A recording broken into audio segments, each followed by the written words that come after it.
I'm Katrina, and this is Sew and Tear. I was going to cut this earlier, but things got busy and I forgot that we had an artichoke out here until we went to the store, and I was like, oh, there's artichokes. We have artichokes too. So I'm going to cut this and we're going to eat it. Yum!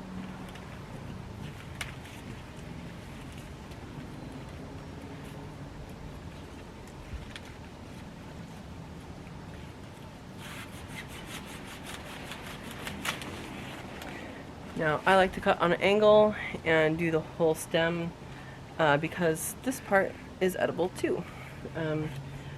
We have more babies on here. So there's one here, there's one here. There will be more than two more.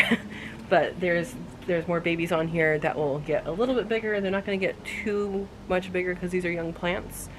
But like next year there'll be more, and then the year after that there'll be even more, and so this is like a long-term thing here. All right, let's take it inside and cook it. So I want to tell you guys a funny story.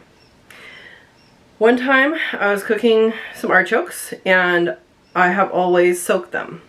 Let them soak for an hour. Just part of the process. And the person who I was going to be eating the artichokes with said, "Why are you soaking them?" Honestly didn't know, and was like, "Oh, was that a process I need to do?" I said, "I soak them because my mom soaks them." So I called my mom and said, "Why do you soak your artichokes before you cook them?" And she said, "Because my mom soaked them." So she called her mom, asked the question, "Hey, why do we always soak the artichokes before we cook them?" Thinking there's going to be a big, like, chef reason, and, there's going to be a really good reason, it tenderizes it or something like that. And my grandma's answer to this question was, "Oh, because we got ours from the neighbors, and the neighbors always had ants."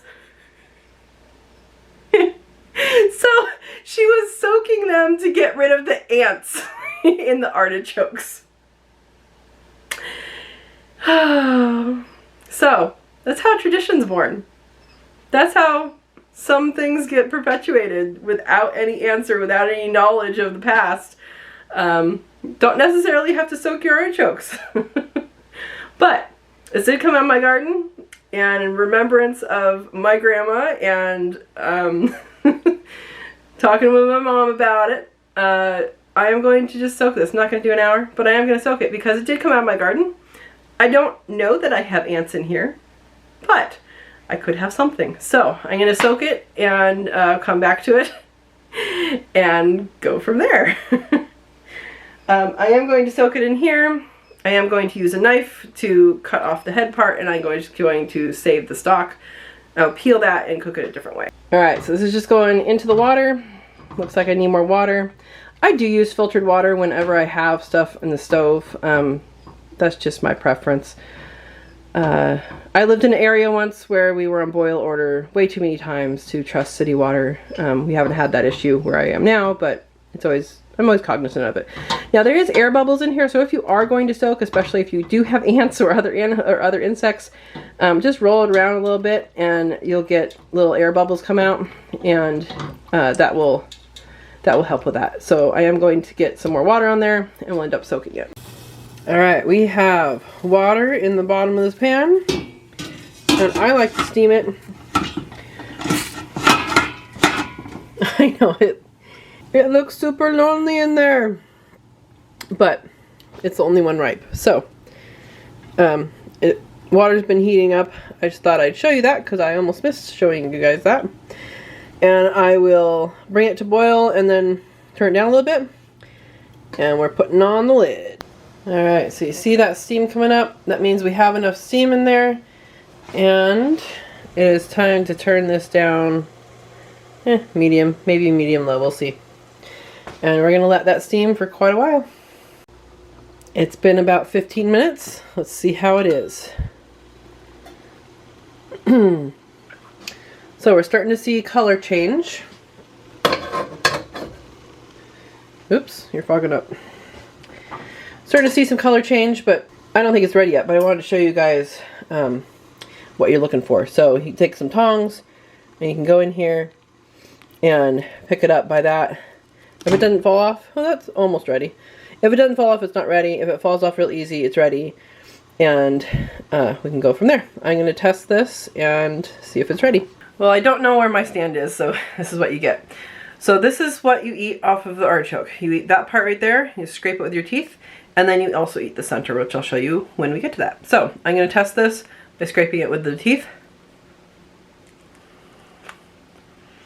It's not quite ready yet. Still a little fibrous-y, so it's going to go a little longer. But that's what it looks like. That's what it looks like after you scrape it. Alright, it has been just short of 30 minutes total. Let's see where we are. Perfect. You guys didn't even see that. Okay, I'll do it again. Maybe without the steam. So, when your artichoke goes like that, comes right out, that is perfect.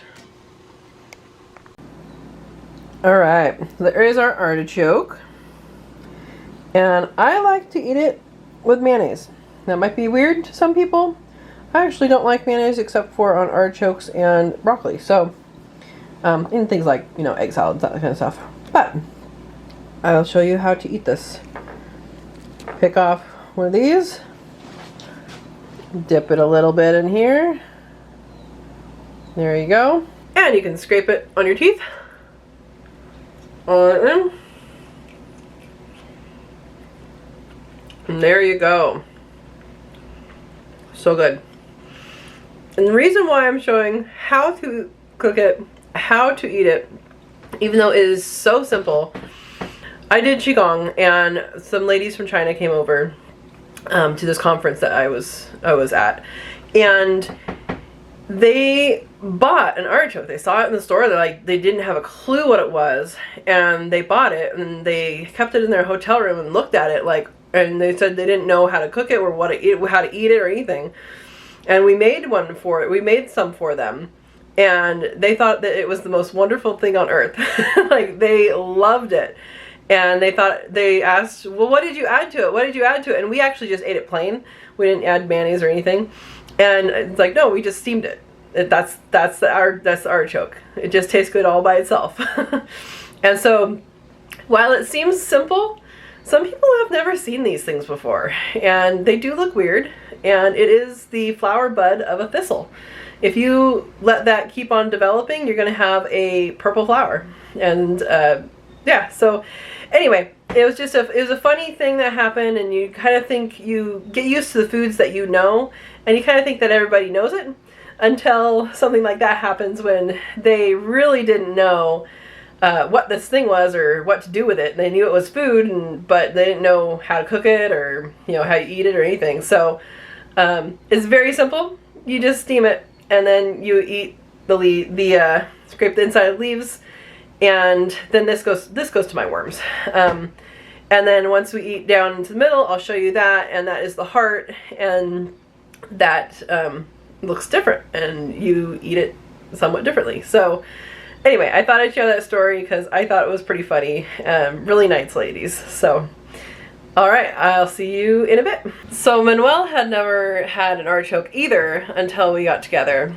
And his first experience was artichokes, having lots of artichokes. And I showed him how to cook it, how to eat it, and all that. And he thought they were really good, but they took a lot of work. He didn't like the amount of work. He'd rather just eat the heart, the inside. It was pretty funny because he really wanted to like it, and he just didn't like the amount of work it took to look at the little tiny pieces, but I think it's worth it.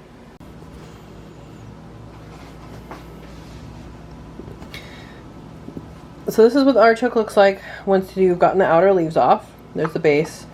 Here's this part. And it's soft, right? It's softer now. So you can actually just eat the bottom part and then skim that with your teeth. But what you can do, you can break that part away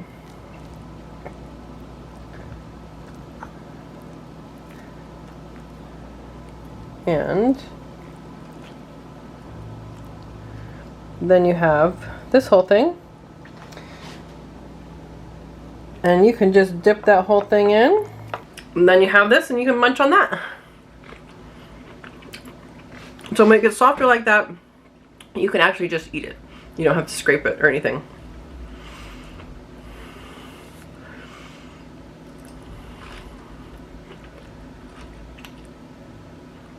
You can do it leaf by leaf. It's a little more satisfying.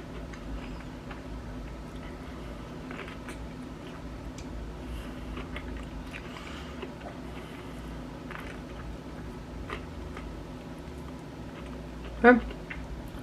The tip is still going to be a little pokey, a little rough. So you don't eat the tip all the way to the tip. That goes to the worms. So you can continue that with these little pieces. These little guys. You just grab the whole thing and kind of separate it from the sides. There you go. There's the leftovers. Now, you get down to here. All these little guys are also edible. You know, I have those pokes on the end. And there is where the heart is. This stuff here is going to be a little fuzzy. So what you're going to want to do, get a spoon. Well, I don't have my tripod with me, but what you're going to want to do is just scoop that out. Okay, I just exposed that side there. You can see from there to there, that's all like this fuzzy stuff. So you just want to get that out, which is easier to do when you have two hands. Here, I'm just going to do it and see if I can show you. Alright, so that's all the little furry stuff that I scraped out. That's what it looks like. That is the artichoke heart. So you can actually eat a whole thing all the way down the stem and everything. And that is kind of the meat of the artichoke. And so what I do is I just dip it in the mayonnaise. People use butter or garlic butter as well. And this whole thing you can eat. This whole thing you can eat. So I dipped it. And you can eat the whole thing. So that's how to enjoy artichokes. Yummy, yummy. Enjoy your artichokes.